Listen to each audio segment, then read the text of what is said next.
Olá, internautas! Estamos aqui mais uma vez com Revisão CDF em parceria com Tribuna do Norte. Eu sou o Iano Medeiros e vou ensinar para você a história do Enem. Vem comigo! Pessoal, selecionei para vocês três tópicos relevantes, certo? Para o Enem. Vamos lá? Queda do Muro de Berlim. Segundo tópico, população indígena. E o terceiro tópico, capitalismo estatal versus capitalismo neoliberal. Como é que é esse contexto? Vamos começar lá pelo primeiro, Muro de Berlim. O ano passado foi lembrado, no mês de novembro do ano passado, foi lembrado os 25 anos da queda do Muro de Berlim, né? Muitas revistas de história nas bancas, muito noticiário, muita discussão na academia, né? Tratou desse tema, mas o Enem acabou deixando quietinho. Então fiquemos atentos que talvez o Enem goste de lembrar esses aniversários históricos. Então é uma importante revisão. Ok. Todo mundo sabe que nesse contexto o mundo estava vivendo a Guerra Fria. E a Guerra Fria, como de praxes, foi aquela disputa mais ideológica do que militar, bélica, entre Estados Unidos e União Soviética, né, envolvendo seus respectivos sistemas, certo? Capitalista e socialista. Lembrando que em nenhum momento da Guerra Fria, os Estados Unidos atacou militarmente a União Soviética e a União Soviética atacou militarmente os Estados Unidos. Mas ambas as nações participaram de outros eventos militares. Exemplo, Guerra da Coreia, Guerra do Vietnã, certo? Em que os dois lados, tanto o Vietnã do Norte, Vietnã do Sul, tanto Coreia do Norte e Coreia do Sul, receberam ajuda dessas nações hegemônicas.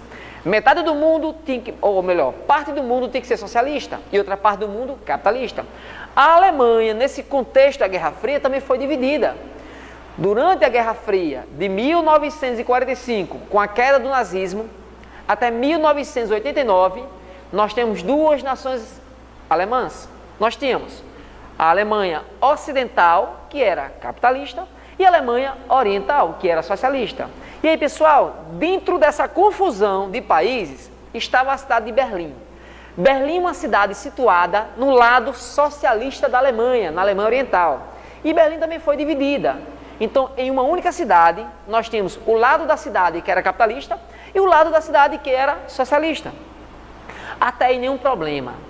Nenhum problema até a população alemã descobrir que o lado da cidade capitalista era mais desenvolvido, os salários eram melhores, daí que parte da população que morava em Berlim Oriental, que era o socialista, estavam migrando para o lado de Berlim capitalista.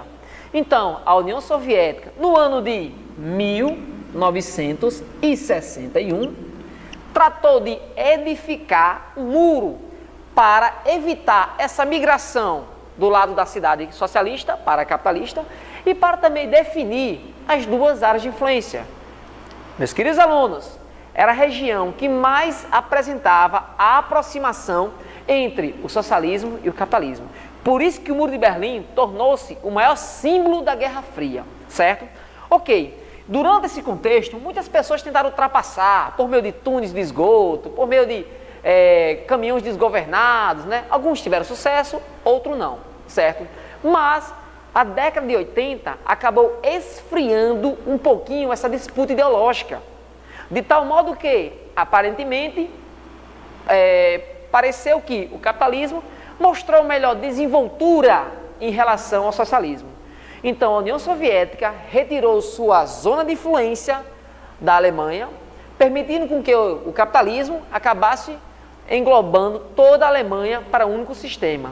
Então, no mês de novembro, em uma noite de 1989, a população da Alemanha, de Berlim Ocidental, de Berlim Oriental, acabaram se unindo para derrubar aquele muro. E aí foi derrubado o muro. Participação da população, com porretes, com instrumentos de quebra-quebra. Após o muro cair, foi constatado que aqui naquele momento tem o fim da Guerra Fria. Naquele momento tem a distinção dessa bipolaridade. Por que bipolaridade? Porque o mundo estava dividido em dois lados, né? Que já foi mencionado para vocês, o capitalismo e o socialismo. Alguns autores consideram que o fim da Guerra Fria ocorreu em 1989, ano da queda do Muro de Berlim. Mas outros historiadores, né, defendem que não, foi um pouquinho mais além. Foi em 1991, ano em que a União Soviética é desintegrada. A União Soviética era um país formado por um complexo de países, a Rússia, mais vários países pequenos unindo a ela. Então, em 91, a Rússia separou deles, cada um voltou a ser o que era, como a Ucrânia e outros mais, e a Rússia voltou a ser o que era antes. Então, para alguns historiadores, o fim da Guerra Fria foi a desintegração da União Soviética. Para outros, tradicionalmente, a queda do Muro de Berlim. Aí surge o dilema. Professor, qual é a resposta correta? A queda do Muro de Berlim ou é o marco X no fim da União Soviética? Queridos alunos, uma questão do Enem nunca vai pedir para você marcar uma alternativa a partir da sua memorização. Ela vai utilizar um texto, uma imagem, uma tabela, um gráfico, alguma coisa. Ela vai se utilizar de um gênero textual. Então, se naquele fragmento de texto estiver te conduzindo para marcar que o fim da Guerra Fria foi a queda do Muro de Berlim, você marca um X bem bonitinho lá. Mas, se naquele fragmento de texto ele te conduzir para marcar que o fim da Guerra Fria foi a desintegração da União Soviética, aí você marca.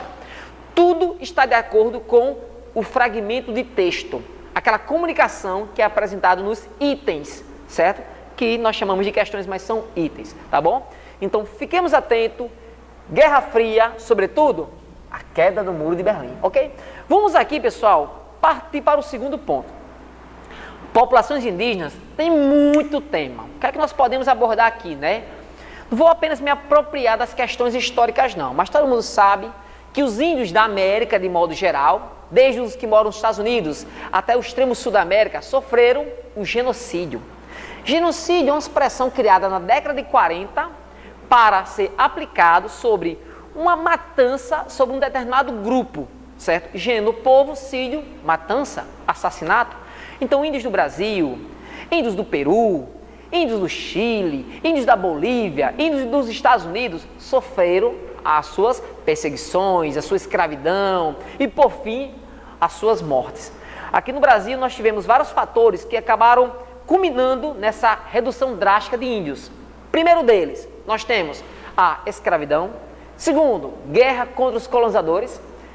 Terceiro, introdução de doenças, as famosas guerras bacteriológicas. Meu amigo, a doença devastou geral o indígena aqui. E por fim, a miscigenação, a mistura das raças da etnia europeia com a etnia indígena, que acabou descaracterizando o índio. Uma questão que está me encabulando, que eu estou prevendo no Enem. No ano de 2003, por volta de 2003, ou melhor, no início do século XXI, o Brasil não tinha mais do que 400 mil índios. Não tinha mais do que isso, não. E o último censo, promovido pelo IBGE, 2012, 2013, por aí, chegou-se à conclusão que no Brasil tem quase 1 milhão de índios. Ou seja, em menos de uma década, nós saímos de 400 mil índios para quase 1 milhão de índios. O que deve ter acontecido? Será que os índios eles procriaram mais? A resposta é não. O Brasil aumentou sua quantidade de índios porque surgiram mais pessoas se reconhecendo, se autoafirmando como índios. Então, o aumento da população brasileira indígena deve-se à autoafirmação de pessoas como você, que mora aqui na cidade, mas que se considera índio. Então, o IBGE cataloga aquela pessoa como indígena. Então, o índio no Brasil não é só considerado aquele ser primitivo que mora lá na sua toca, na sua aldeia, não. Mas são também pessoas que moram em setores urbanos, setor rural, pessoas que têm Facebook, que tiram selfie, que tem uma Hilux, pronto. Se eles consideram índio, né, então é registrado como índio. Existe essa autoafirmação. Essa é a explicação para esse crescente número de população indígena. Nós sabemos que a população indígena foi muito perseguida na época da colonização. Mas nós tínhamos uma instituição chamada igreja, que buscava, tipo assim, tentar frear a matança desse povo. Exemplo, temos os jesuítas, certo? Mas nunca no período colonial tinha uma lei própria oficial para índio, né? No início do século XX foi criado isso aqui, pessoal, SPI, Serviço de Proteção ao Indígena, um órgão para tentar ajudar os índios a proteger, mas não deu em nada, né? Ao longo do tempo foi criado o que? A FUNAI, um órgão federal, viu? Fundação Nacional do Índio, composto por médicos, antropólogos, sociólogos, o que você puder imaginar, atuam diretamente na tribo indígena. Qual é a função dele? Preservar o índio na sua pessoa física, na sua cultura, nas suas tradições e o que tem demais. Mas apenas na Constituição, ou melhor, com a Constituição de 1988, no artigo 231, olha só pessoal, apenas na Constituição de 1988, no artigo 231, foi que o índio ganhou realmente um amparo jurídico, certo? Em que as terras indígenas, a pessoa do índio, a sua cultura é inviolável. O que acontece lá deve ser preservado pelo governo federal por meio dos seus órgãos, por exemplo, FUNAI. Só existe, pessoal, um único meio que se pode intervir em terra indígena, quando é autorizado pelo Congresso Nacional. E para que isso ocorra, teoricamente, tem que ter toda uma mobilização de políticos, quem aprova, quem veta, enfim, certo? Atualmente, nós temos em torno de 11% do território brasileiro pertence a terras indígenas, fragmentadas em vários territórios. A maior parcela do território indígena encontra-se na região norte do país, é onde está a maior concentração. Mas nós temos também terras indígenas na litorânea, lá na Paraíba, um trecho na Bahia, e aí vai, certo? Ok, então fechamos essa parte aqui de populações indígenas. Lembrando, o ponto principal é, se aumentou o número de índios hoje, não é porque os índios se multiplicaram mais nessa aldeia, não. É porque houveram pessoas se auto-reconhecendo como índio. É um ponto atual, um ponto interessante e cá para nós. O Enem adora falar de população afrodescendente e população indígena. Fique aí ligado. Último tópico, pessoal. Estamos aproximando da reta final aqui da revisão, hein, dessa aula. Olha só. Capitalismo estatal, capitalismo liberal. O que é que eles têm em comum? Sistema capitalista, certo? Empreendimento do capital, enriquecimento, enfim, certo? Mas qual é a diferença? O primeiro capitalismo estatal, ele é um capitalismo em que o Estado ele passa a ser um forte interventor na economia. Existem empresários, mas o governo acaba exercendo como sendo um papel de planejador. O maior exemplo histórico do nosso capitalismo estatal foi Getúlio Vargas, que para controlar a energia elétrica, a energia do petróleo, por exemplo, criou órgãos federais, a Eletrobras e a Petrobras, certo? Então, é uma forma de exercer. O capitalismo estatal, ele fortaleceu-se após aqui, ó, a crise de 1929, quando os governos pouco controlavam a economia, deixavam a economia nas mãos de empresários. E aí aconteceu o que vocês sabem, a crise global. A quebra da Bolsa de Valores, quebrou geral. Então, a partir daqui surgiram vários programas. Por exemplo, nos Estados Unidos nós temos o New Deal, criado pelo presidente Roosevelt. No Brasil, Vargas chegou ao poder, começou a intervir na economia. Lá na Europa temos Adolf Hitler e Benito Mussolini, controlando também a economia, intervindo. Deixaram de ser capitalista? Não, mas passou a ser um capitalismo monopolista estatal, certo? Essa ideia do Estado intervir fortemente na economia foi caindo, principalmente após a Segunda Guerra Mundial, em especial já na década de 80 para cá, quando esse capitalismo estatal, né, evoluiu para um capitalismo neoliberal. É um novo liberalismo, certo? O neoliberal é aquela definição que o Estado ele exerce uma mínima intervenção na economia. A economia deve ficar principalmente nas mãos de grupos privados, sendo agenciados e orientados pelo governo, certo? Por exemplo, aqui no Brasil nós temos foi privado a Eletrobras, certo? A maior companhia de emissão de energia elétrica do nosso país, a Eletrobras, foi privatizada, não pertence mais ao governo não. Contudo, foi criada uma agência federal para fiscalizar esse produto emitido por essa empresa privada.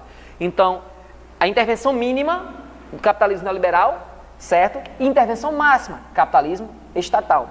Um grande exemplo, pessoal, de capitalismo neoliberal que nós temos aqui foi uma primeira-ministra do Estado britânico. Está em alta o nome dela, já faz tempo para o Enem que devia caído. O nome dela, Margaret Thatcher. Na década de 80, ela deu uma reviravolta no país. O país em crise econômica, década de 1980. Lembrando, ela foi a primeira chefe de Estado, a primeira-ministra, né, do país. que foi que ela fez? Ela não teve outra alternativa a não ser privatizar algumas empresas que pertenciam ao poder público. E aí conseguiu amenizar.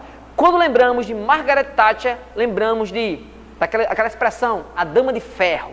Uma mulher que gerenciou um país com punhos de ferro e que promoveu uma política neoliberal. Certo? Ok? Então, pessoal, ficamos por aqui com a nossa revisão do Enem, certo? Quero no Muro de Berlim, fique atento, pesquise sobre população indígena e não tenha dúvida que isso aqui você aprendeu com certeza. Ok? Sucesso no Enem e valeu, galera massa!